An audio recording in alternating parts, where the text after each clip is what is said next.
Welcome, everyone. This is actually a second episode this week, a special episode of our perspective. Kirby is joining us again, my co-host. Hello. Hello.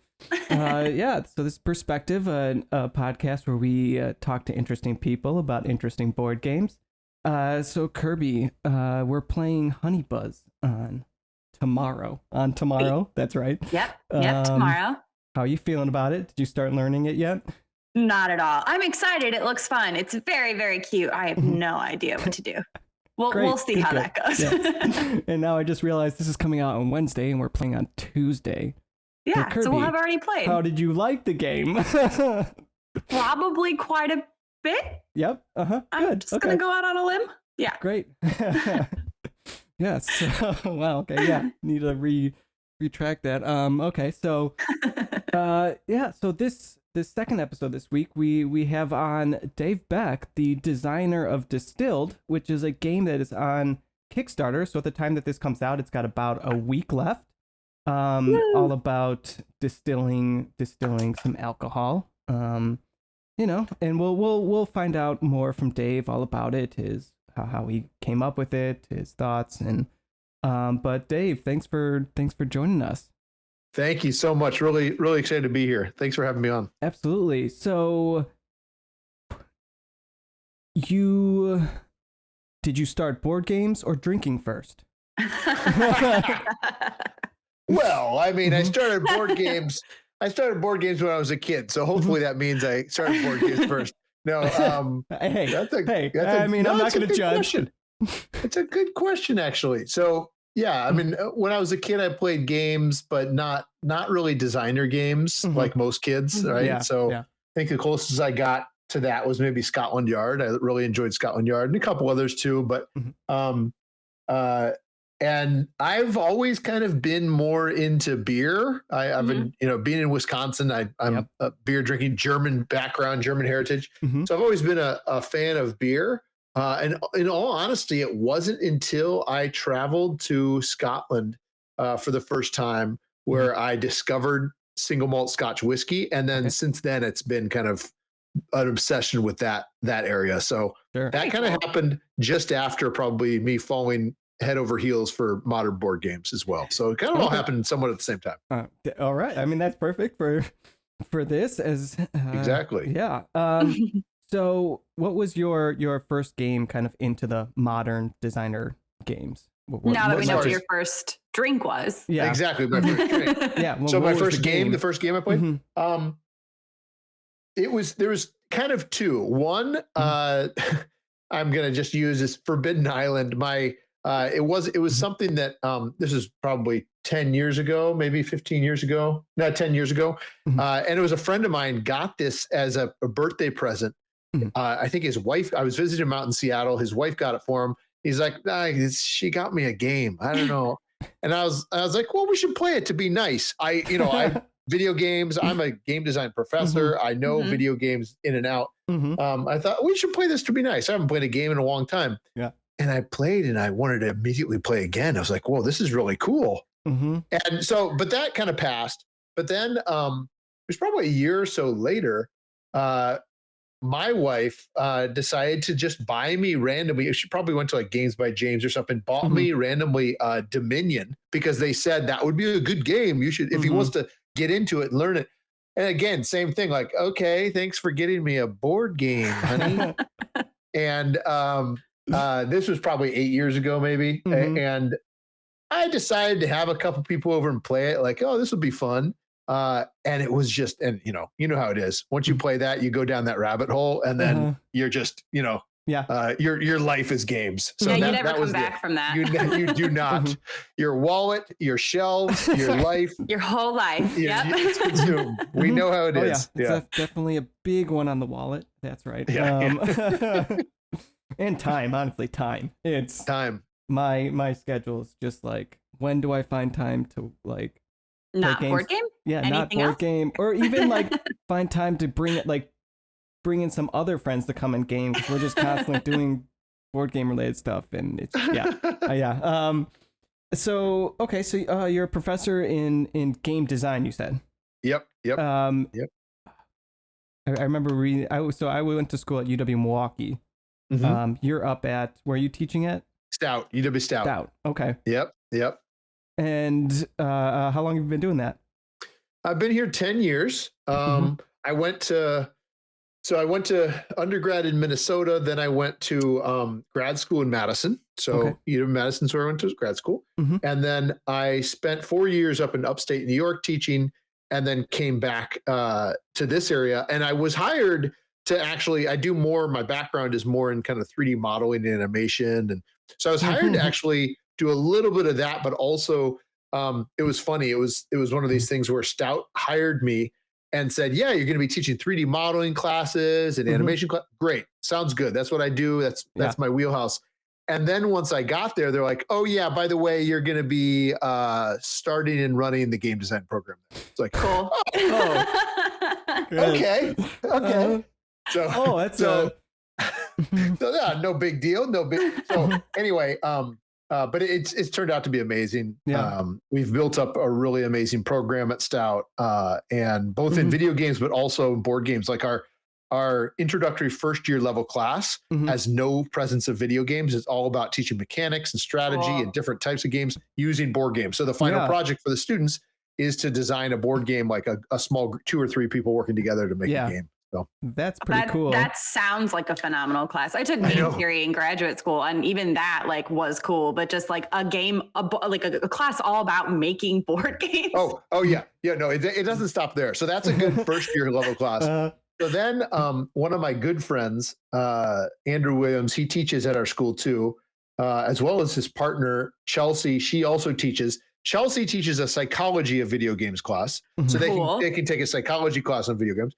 Yeah. And then Andrew teaches, he's kind of one of the leading games historians in the country. He's written the only textbook, I think, as of a couple of years ago on history of video games.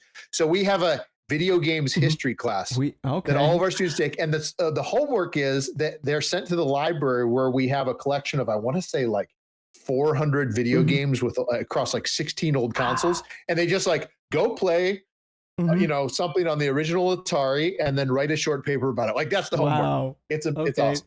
I mean, did the wrong major in school. It's official. It's never too late, Kirby. It's never too late.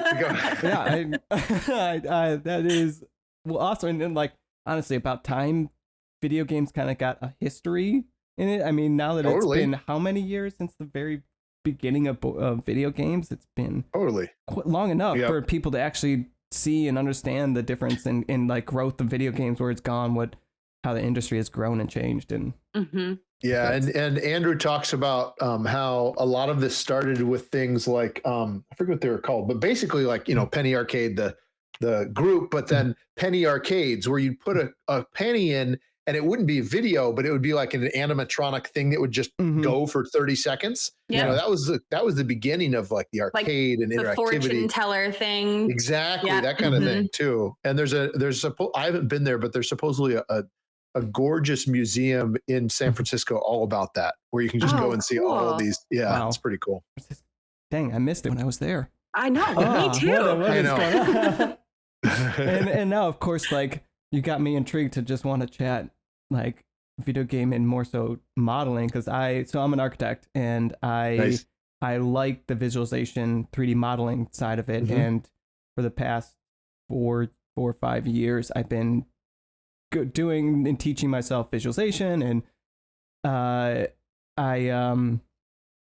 kind of got started within 3ds Max and switched over to Blender as I was doing some freelance with some friends, and really love that. And so that's really awesome. Well, so as just another quick side note, one of our other lead professors in the game design program is an architect.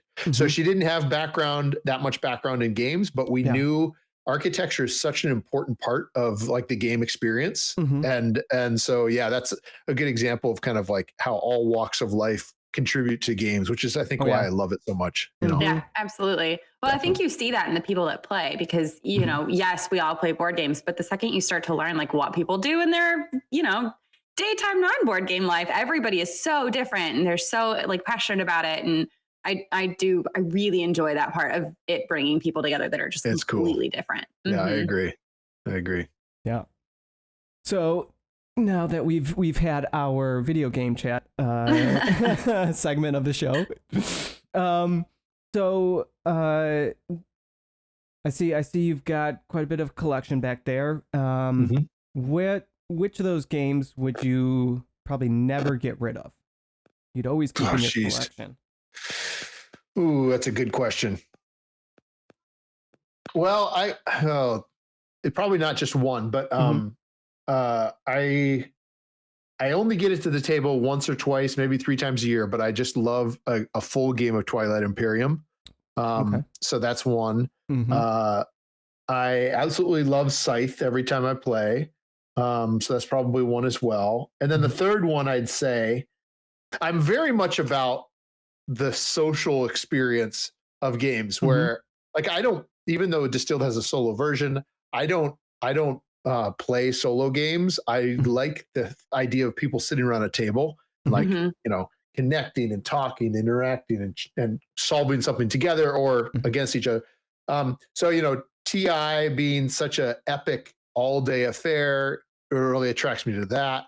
Scythe as well, kind of to a certain degree with the art and kind of the overall how they treated that game and the production is important to me. And then the third one I'd say, and there's many more, but this is the 3 off the top of my head, would be Captain Sonar. I don't know if either of you have ever played Captain Sonar. No? I'm new to board games though, so that's just not a fair statement from me. Well, so Captain Sonar is one of my favorite games because I always, again, every couple months, I'll invite my friends over and we'll set up, it's a 8-player game. So it's 4v4 and it's real time. So you're basically supposed to be in charge of running a submarine, underwater nuclear submarine, and you're trying to find each other. So it's kind of like Battleship, but also really frenzied and people are yelling and there's a big screen where you can't see.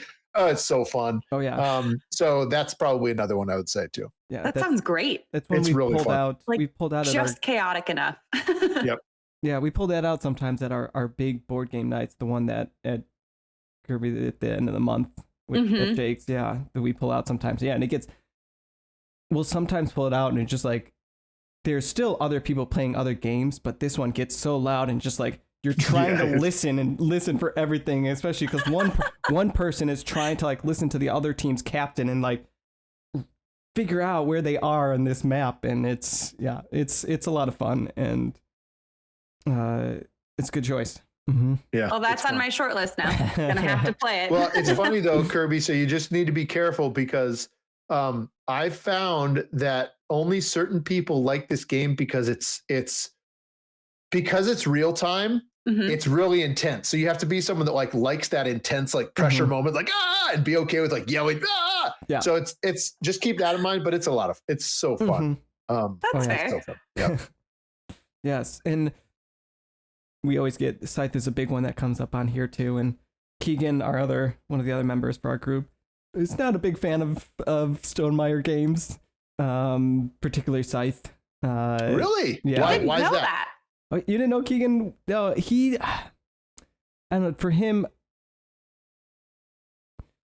he would have to. I don't want to like butcher why he exactly doesn't like it. I don't want to misspeak for him, but he always is just not a very big fan of it. And between Max and I, we really love it, and I think it's like with you, it's kind of like that component in the quality and the production and everything they put behind it was absolutely fantastic. And for me, it was an early on game, and kind of like what made me really appreciate when games go above and beyond and do that extra like production quality and like deluxe components. And I'm big stickler for that. There's a lot of games that I'm just like, you almost half-assed some of this, and like where's the niceness, where a lot of board games are tactile people. We love the feel, the touch, and immersiveness into it. So but yeah. So with Distilled, how long after going to Scotland and kind of delving into that world did you kind of come up with this idea?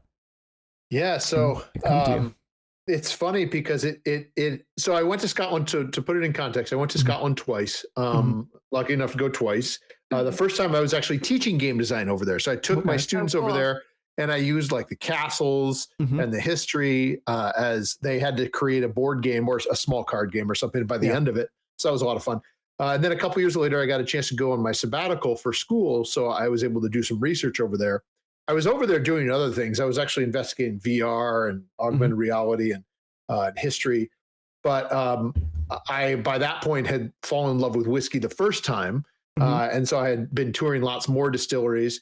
And one night, couldn't sleep, light bulb moment went off. And I just, in my head, had the idea for a core mechanic that would simulate the distillation process. And would complement some sort of card-based, or at that time, Distilled was a deck builder, so a card-based game. So it really happened right there, like in Scotland.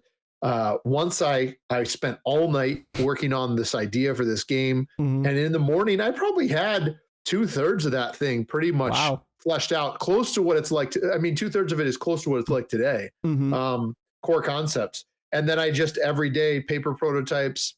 Playing myself, recruiting other students that were in that palace with me, that in the castle that we lived in, to play with me and play test.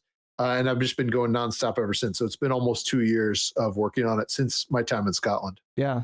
Wow. Okay. That's like the best creation story. You're like, I'm just in this palace and had this like beautiful moment. It was nuts. I mean, so I had spent, lucky enough to spend almost a week on this island in Scotland before that called Islay. And it's spelled Islay. So it looks like Islay or Islay. And Islay is known for their peated whiskeys, which means they're smoky. They're really like smoky flavored. And I love those. So I'd been touring all these distilleries and I'd been playing games with the students in this program. So it's actually part of the University of Wisconsin system, or it was, where a bunch of UW students, undergrad students, were over there with me.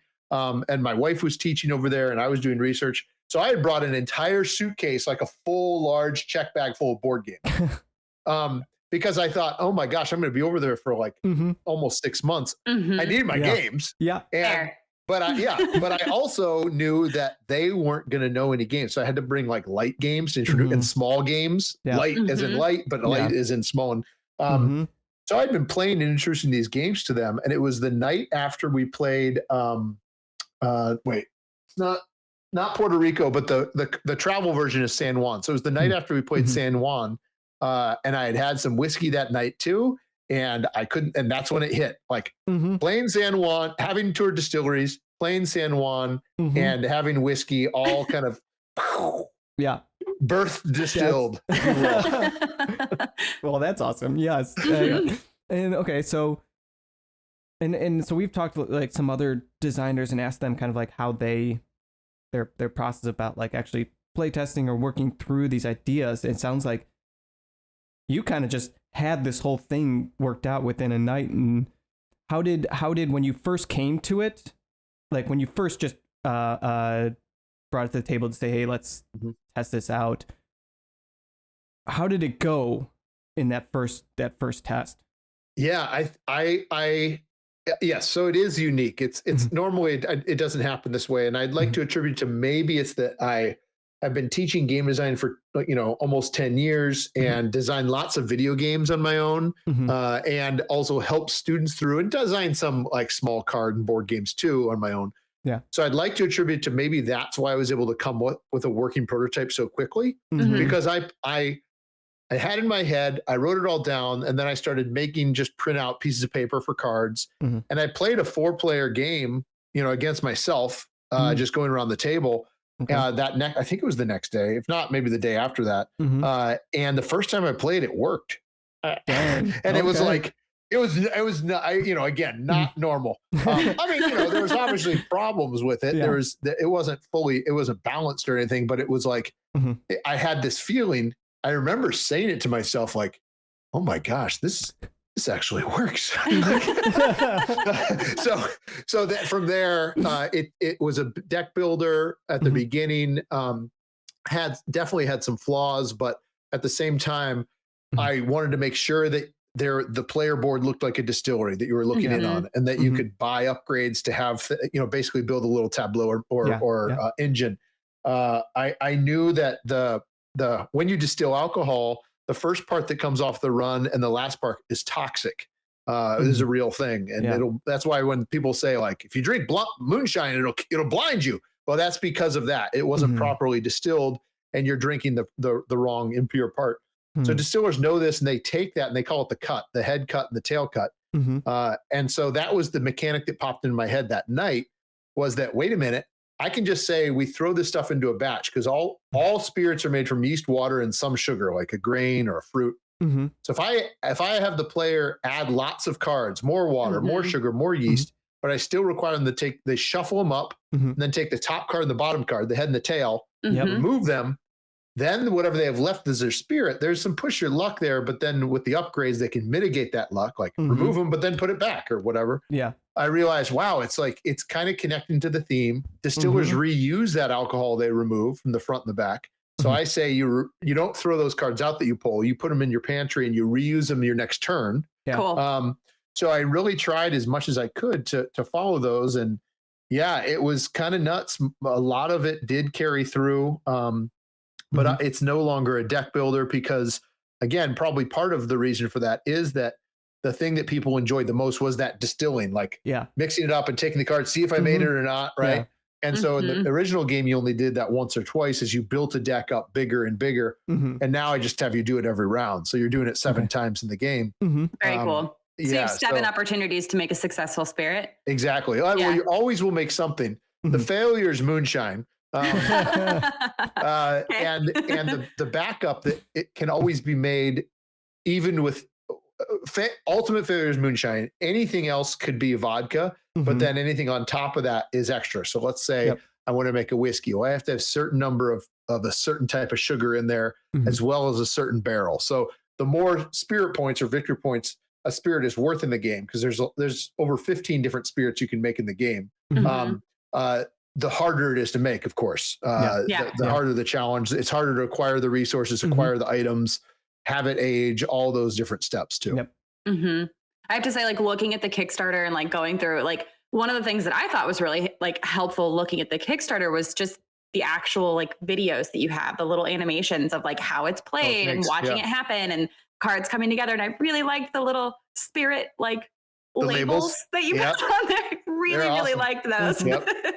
Yep, they're fun. We really, and again, Eric Evanson is the artist. He's phenomenal. He's a good friend of mine. He also works at Stout, also teaches art and design here. And so it was our idea that we wanted those labels to be these cute little, like, looks kind of like a label, right? That you put on. So nice. It was something that stuck out like instantly as I was looking through it. Awesome. Ooh, I like that. I love it. Again, back to the production and quality and the things that absolutely. Taking a page out of Stonemeyer's book, hands down. I mean, he's someone I really Jamie Stegmaier, someone I really look up to, and in the industry, obviously, both as a designer but also as a publishing company too. So yeah, absolutely. We've talked to Jamie a couple times, and really great guy, really, and knows his stuff there. He does. But so it kind of sounds like the theme and mechanics almost came together right at the same time, rather than like a lot of like when we've talked to some designers and some like of my own design stuff that I've been working through. It's just like kind of, it's either they have a theme and then they kind of work something around that, or the opposite, have a mechanic and eventually put a theme together. But this sounds like it kind of like just all sort of worked together pretty nicely. Yeah, it did. And I think it's probably connected to my background as an artist, but also with my interest in history and education, where I wasn't looking. I mean, that's the other thing I should note. It's probably pretty clear, but I was not looking to design a game about whiskey. I was working on some other project, and this came out of nowhere, which honestly happens to me every so often just because of what I'm immersed in. But I think it was just merging that the way I approach things, where I want there to be authenticity behind why you're doing something as a player. Either you're making a choice or you're experiencing it. So I think it's probably connected to that as to why the two, are intertwined so much. Sure. And so what do you think was like the hardest process of designing the game? Ooh, very good question. Um, Probably because this is the first large, big commercial game I've designed. You know, I've designed video games that you can download online and other stuff, and I've done stuff for museums that are smaller. But this is the first large, significant project. Probably, it was kind of like I would say it's a mistake, but it's also a hard thing that I've had to deal with. Is that my scope was so big at first, and I had to really trim things down over time. And so, you know, right now I know if I were to go back and do it over again, there's certain things I would look at and say, "Oh, I can't believe I made that choice. That's so silly." I wasn't, and I also because I wasn't thinking about production as much at that point, right? So it was the recipes used to be represented as individual cards, and now they're all on one chart. So things like that. So I would say that the hardest thing has been to shave certain things off because either enough people gave feedback saying that it wasn't really working, or me realizing for production reasons I should do this, or whatever it might be. So probably that. Sure. Okay. And then what when did you kind of decide Kickstarter versus maybe going to a publisher to do this? Same kind of thing. It happened somewhat early, only because after I came up with the idea, worked on it for a couple of days, and realized this has got legs. Like this has got potential. Just like what you asked there, Ryan. Like I was at this crossroads. Which way do I go? And so what I decided to do was I knew that if I wanted any sort of art in the game, or sorry, if I wanted to kickstart this, of course, I'd be trying to hire an artist. But if I wanted to go the route of a publisher, I don't really need to worry about that. I'm bringing forth mechanics, and they're going to take care of some of that. So I decided just on a whim to send a message to my friend Eric, the artist of the game. And you know, he didn't know what he was getting himself into. But he basically, I said, "Hey, I got a really good idea. I think I've got a really good idea for." At the time, it was about making just whiskey. Now it's about spirits around the world. Got a really good idea for making a game about whiskey. It's going to be a lot of work. I did let him, and he knows me. He knows like when I do things, I do them at 150%. So, but I said this is going to be big. It would probably be over the course of the next year. And he wrote back, and he's sorry, backing up. He's been the artist for he and his wife came out with Marrying Mr. Darcy. So it's a small card-based game, Pride and Prejudice, inspired by Pride and Prejudice. It's a really cool little game. And he was the illustrator for that. So he had some experience already in that field. So I wrote to him and said, "What do you think?" Gave him kind of the down low.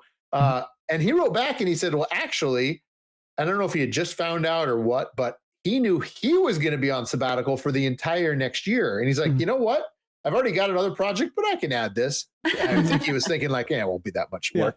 Little does he know he now knows that I've basically dominated his life for the last year and a half. But yeah, so once he wrote back saying, "Yeah, I'm in," that's when I knew, well, there goes the publisher route, which is fine. Let's do this Kickstarter thing. Because if we're going to invest all in on the Kickstarter or on the art, then there's no sense in pushing it to a publisher. Right. Okay. So, yeah. That makes sense. Yeah. And I had a question before and now I'm forgetting it. But so what, like, as you're playtesting and kind of going through these with everyone, was there some games that kind of helped influence some of this during the process? Yeah, definitely. So again, like I said before, San Juan was something that sparked some inspiration for the game, just in little bits and ways. Mainly, it's a card-based game of Puerto Rico, and so it's a smaller travel, simpler version of the game. There's not really deck building, but there's tableau building. Where there's certain things that are associated with points on the cards that you can kind of set up and then you get at end game. So that was one thing that probably affected it. I think some other games that really did connect that I had played some before, some during, some afterwards, because people have recommended it.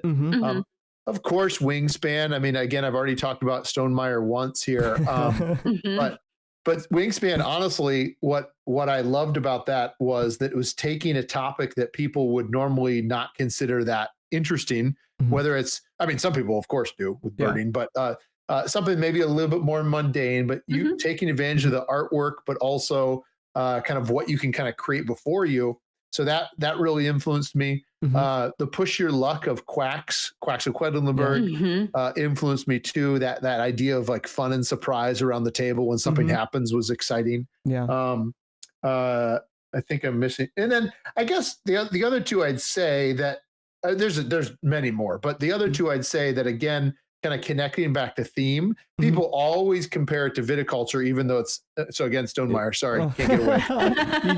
You just got across the board here. I mean, what do you... I'm just doing it. I'm doing it all. No, but it's funny because I don't see, besides, yes, they're both about alcohol. They're very different mechanically, but people compare that, and that's okay. Like I think that's important to look at who else is trying to emulate kind of themes of that similar genre. And then the other one with that I made sure to play, I hadn't yet, was Brew Crafters. So, you know, viticulture or vinos is known as the wine, you know, the wine game.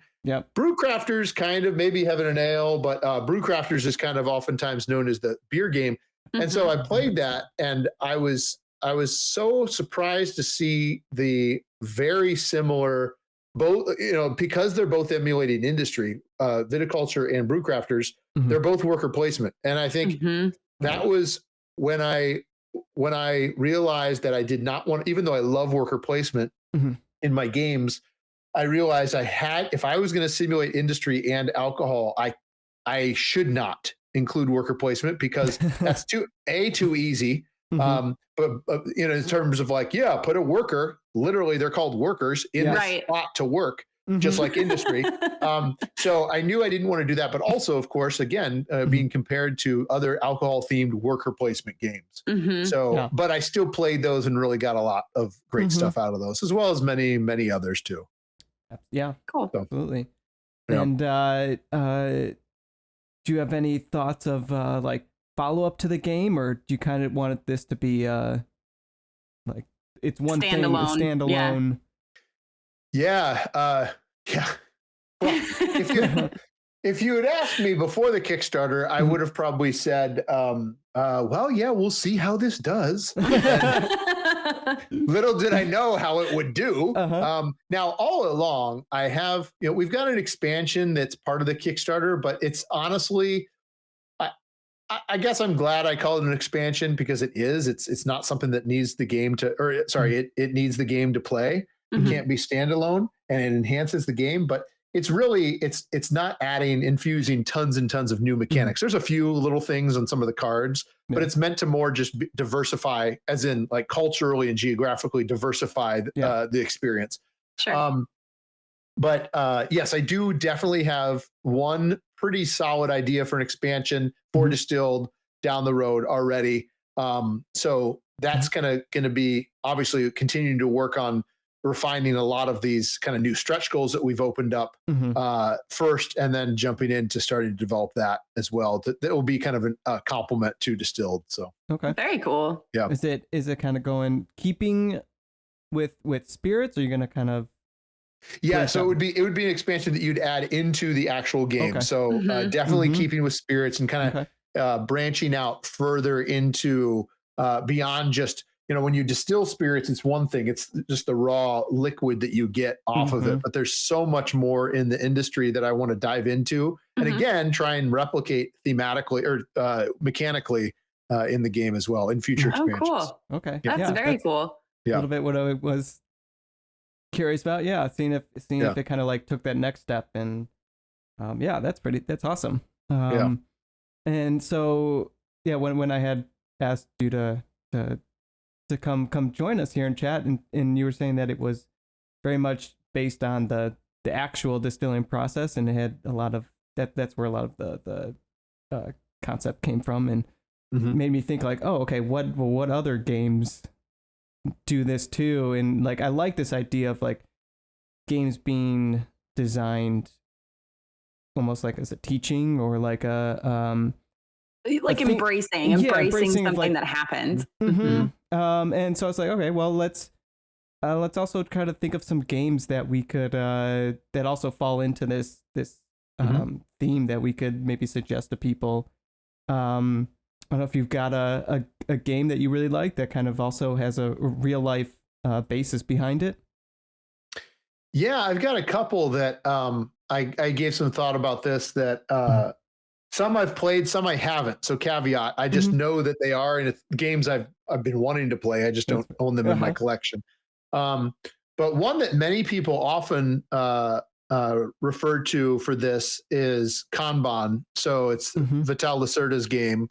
And essentially that simulates, or is supposed to simulate, the manufacturing, really overall business process that was invented by the Japanese around cars, about manufacturing cars. That a lot of the world has adopted today too. And that's one of those games that I'd really want to get my hands on and play, because I've heard good things about it, but also I'd like to see exactly that, how well that does do a simulation. I think so. I have it, and we played. I've only been able to play the online version so far, but it was a fantastic game. And I mean, arguably, a lot of Lacerda games almost fall under this category, except for maybe On Mars. Other than that, his all kind of have some kind of basis in real life of what's going on or some kind of process. And I think it does do a really good job of that entire manufacturing process. Right? It starts off with.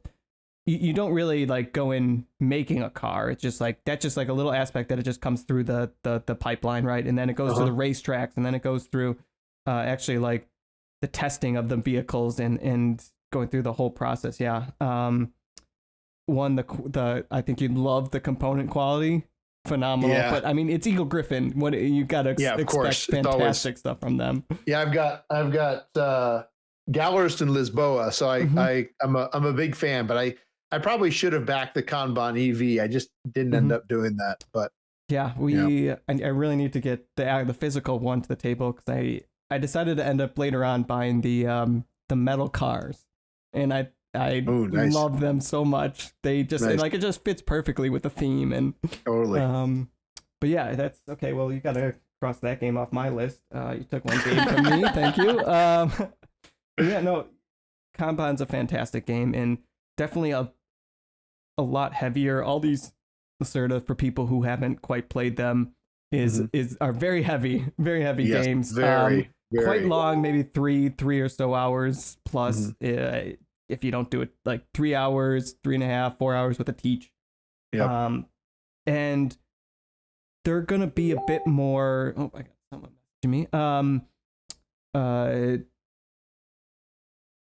They're not inherently easy to see where all your points are going to come from. It's going to be a lot of trying to math out and understand how everything sort of connects together throughout this whole game to find it. And I always like suggesting it for the people who do like larger puzzle type things where you are trying to bring everything together. And it is a very satisfying feeling when you do. Totally. Definitely the same with Lisboa, and I really want to play Gallerist. We have that one too, and actually is another one for this list about not necessarily like making art, but the actual process of like building artists up and bringing them to a gallery to showcase and getting them to fame locally and internationally as you're trying to do these various things. It's one on our short list here that we need to play. Yeah, we keep taking it out of the box and like looking at it and reading about it, and then for some reason something happens and it all goes back in the box. But I played my first Lacerda game, and all of them are on my I want to play them right now. I'm really interested. They're gorgeous. I played Vinhos. Vinhos? Vinhos, that one, which I also think fits into this theme quite well. Totally. But you know, so I am new to the board game community, right? So Ryan kind of threw me into the deep end like a month and a half, 2 months ago. And it has just been like I love it. Nice. Oh yeah. Your whole life so rapidly becomes this, but I found that I do really like those puzzle games and those really heavy games. And so the Lacerda games just fit really well in my brain. And I really love them. I love the ones where you can think about the whole process of something, and as you're playing it, you get to think about it, which I think is what's so interesting about your game too, because maybe that's just me, but I really do like to think like, oh, okay, you'd have to do this. And then in actuality, you do these other things, and here they are on the board, and you get to play them out, and that's really neat. And speaking of other games outside of Lacerda, I have not played this game. I cannot speak to how it plays, but Chocolatiers was a game that we were thinking about where, and that one, you have your cards and your little chocolate box, and you're trying to like create this little display of chocolates, which was kind of interesting. I almost picked that up the other day just because it looked interesting, and something about having a real process in a game is intriguing. Totally. There's actually another one on top of that, Kirby, is Chocolate Factory.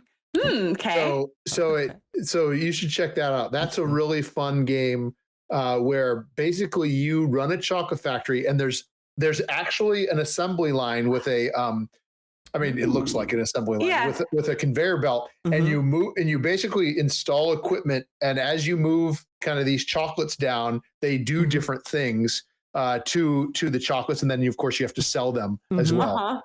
Ooh, Siamese. We've got two Siamese. This is Tika. She decided to join us today. Ooh, yes, I'm taking a look here at Chocolate Factory. Ooh, that sounds awesome. Okay. Yeah, and so actually a good connection there. Chocolate Factory is a lot of fun. And I the reason once I saw it, and I didn't play the solo version, but I saw it played by Paul Grogan on Gaming Rules, and it turns out that the solo designer David Digby is who I recruited to design the solo game for Distilled because of that reason. Like I was really impressed with Chocolate Factory and how he overlaid it. So for that same kind of concept as well for Distilled. Oh, very cool. Yeah. Very nice. It's a nice little segue there. Is it?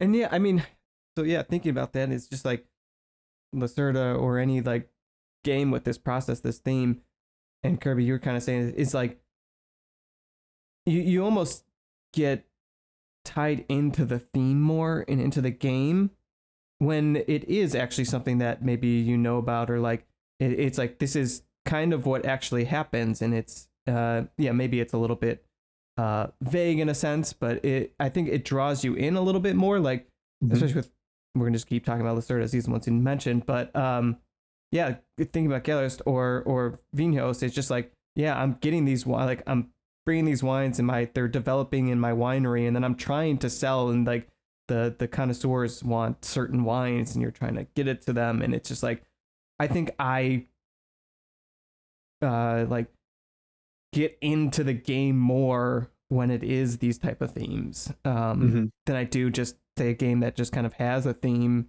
and you're just working through some mechanics. I think I just dive in more with it. So I'm excited to actually try Distilled and learn about this distilling process. Because I don't know much at all about actual spirits and what it is. And that's the goal, is that it teaches people a little bit about that. And I do think that I've noticed that it's more common, probably just because it's easier, but it's more common to see games designed around making something when it has to do with food or drink. So chocolates, wine, or drinks, chai, coffee. There's a really good one coming out in October that I interviewed on my channel, Steam Up, which is a dim sum game. You're kind of okay. You're basically trying to fulfill dim sum orders, and everything's tactile, like little dim sums. It's so cute. Oh, it sounds so great. It's so cute. No, seriously, once you see it, all you have to do is see it, and you're like, sold, back. All right. What was this called? What was this called? Steam Up.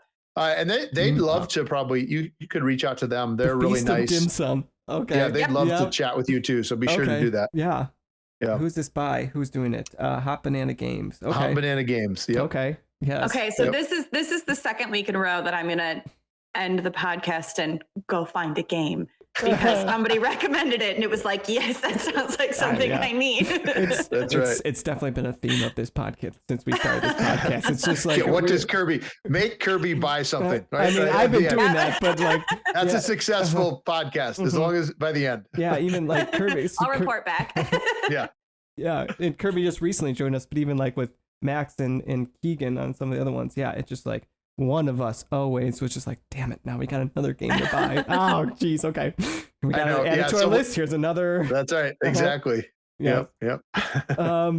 But so you said chai. I mean, chai, I just recently did the chai tea for two Kickstarter, and one that looks lovely. I mean, I love tea, and yeah, it's just a very small.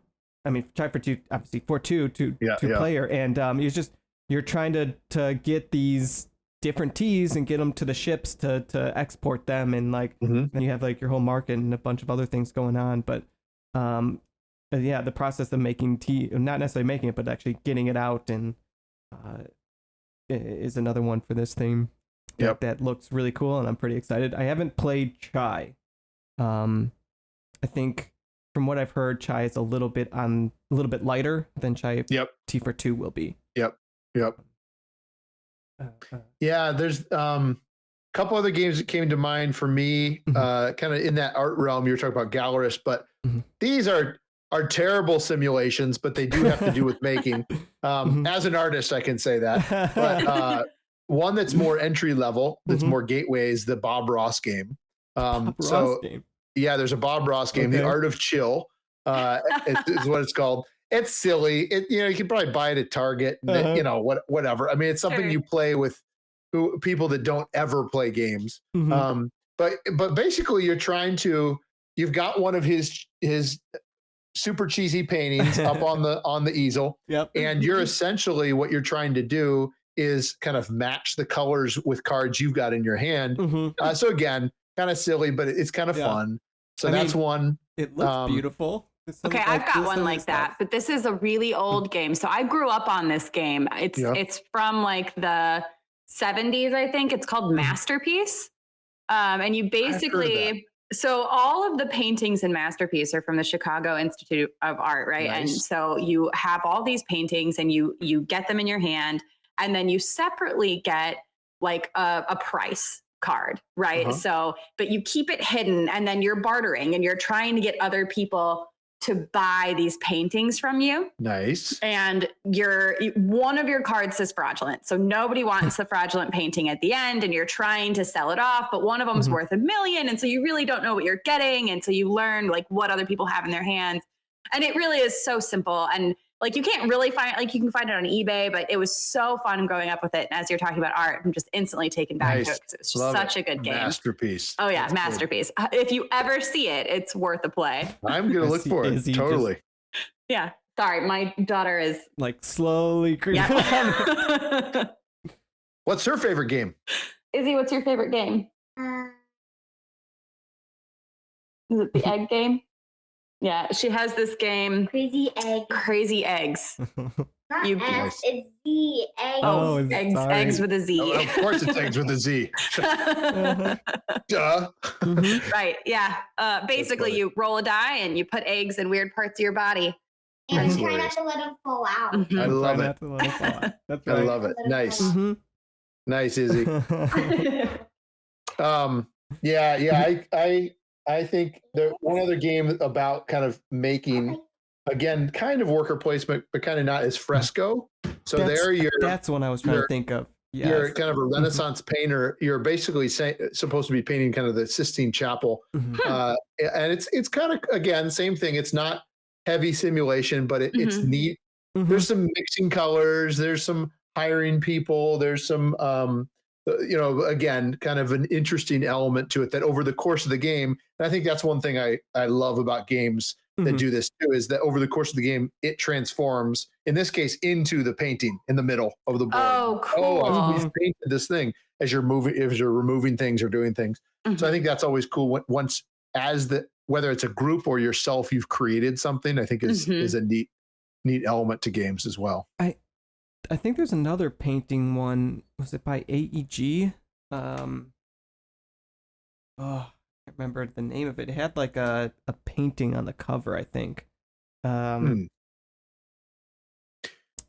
cannot remember the name of it. There's some other ones. There's one that's called Junk Art, where you're trying to create the kind of like weird stuff in 3D. Someone made one called, I think, Sculpted, maybe, and it's a deck deconstructing game, because instead of building a deck, you have a deck full of stuff and you slowly chisel away at the cards to sculpt something. Yeah. Interesting. Okay. Yeah. So again, kind of making something that way. But okay. I know there's recent Kickstarter that, well, I guess it was the expansion, but for Petrichor, about the whole process of like rainfall and precipitation. Yeah, right? That's true. It looks really cool. I haven't played the base, but I went in for the full Kickstarter. It's basically like you're playing as a rain cloud, and you're trying to move around and drop water onto the different crops in order to get points. And some of it's like a majority on some of them. Some of them are like based on the number of people on like number of people's rain that are on this card, you get points, or you could end up having like the person with the second most amount of rain on a card gets the most points. So it's like you don't have to just drop your rain. It's you can drop other people's rain. It's just going to be like this tug of war. Nice. With this that you have like the cards with the seasons. So like the seasons will depict if the rain is like creating more clouds or it's actually raining, or it's cool. It's pretty cool. Nice. And we just recently played Coffee Traders. It's a pretty big one. Yeah, it is a big one. A Kickstarter game that from no, it was not Kickstarter. It was just straight from Capstone. It was it's basically about just like coffee trading in of course like beans traders. And stuff. Yep. Yeah, exactly. Okay. It's like different types of coffees, and then like the like different ways that you can trade them. You can take them like to a coffee bar, and you can like sell them. It is interesting. There's a lot of different mechanics in that one. Nice. My thing is doing that. Call is ending at 5 giving you minutes. a timer again, great, just but like it tells me last I time. can extend call. There you go. Nope, it cannot. Nope, I guess not. Nope. Apparently now you need to pay for it to do that. That's really? Cool. Yeah. Okay. Wow. Weird. For Google Meet. Yeah. I'm gonna have to find a new video thing that I'm gonna do seriously. these on. So that we don't get just kicked off like we did last time. We'll wrap up the episode here. Do you have an honorable mention that you want to give of a game for this? To wrap this I'd up? say two more. I'll just drop in really quick. One that and neither have I played, and they're on my like number one two playlist. Food Chain Magnet. So that's supposed to really represent like the fast food industry to a certain degree. Yeah. The other one that is the number one on my list, and some people have compared certain parts of Distilled to, is Trickerion. Okay. Where you're a magician trying to make tricks. And I've heard again that there's some really great elements of making and creating there that are kind of. I didn't even think about that one, but yeah. Okay. Yeah. And Trickerion's a fantastic game. Yeah, I really want to play it. It's the components and everything for that are fantastic. With the deluxe one is fantastic. But yeah, absolutely. So to wrap up here, I mean, thank you for joining us. This was really fun.